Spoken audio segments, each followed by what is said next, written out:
daqiiqaan ariifatee sa'aatiin wal gangalchee guyyaan guyyaa dorrobee halkan ta'ee wal dhalchee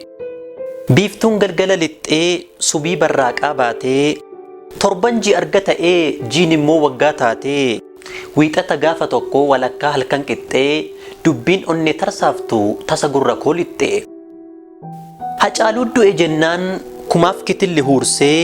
waan tokko ton dubbatiin imimmaantu na dursee ergan imimmaan fixee cicciradhee sagalee edaa gootaaf hin boo'anii dubbiin tureenaaf galee hacaaluu sanyii gootaa sanyii taaddasaa birruu gootummaa kee jaan agarree otoo lubbuudhaan jirruu qabsaa'aa mirga namaa sagalee saba Oromoo kutataa biyyaaf jiraate falmataa nyaaphaa qomoo sanyii maammoo mazammir sanyii hagarii tulluu jecha lamaan diinasaa kan affee lokka mulluu sanyii abdiisaa aagaa sanyii bakarii waaree onneensaa kan diddigu gaafa lammiisaaf aaree sanyii garasuu dhukii sanyii abdiisaa aagaa hojiin kee dhugaa ba'aa nun barbaachisu ragaa dhiira haqaaf jiraate haceelma waaqoo guutuu seenaan kee lalisaadha ati yoomiyyuun duutu gadheen garaaf jiraattu yoo si nyaatteeyyuu gaaddee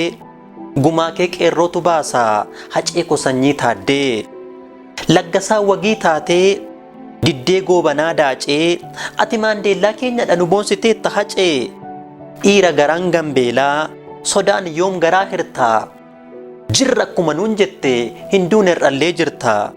dhagaa isa sirra tuulan qoleen kee cimiyaa baatu ati yoomiyyuu goota moo Rirmi hin Nyaatu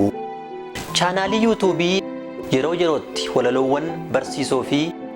bashannansiisoo ta'an qabatee isiniif dhiyaata laayik sheer sabiskiraayib gochuun dagatiinaa isinan jaaladhaa nagaatti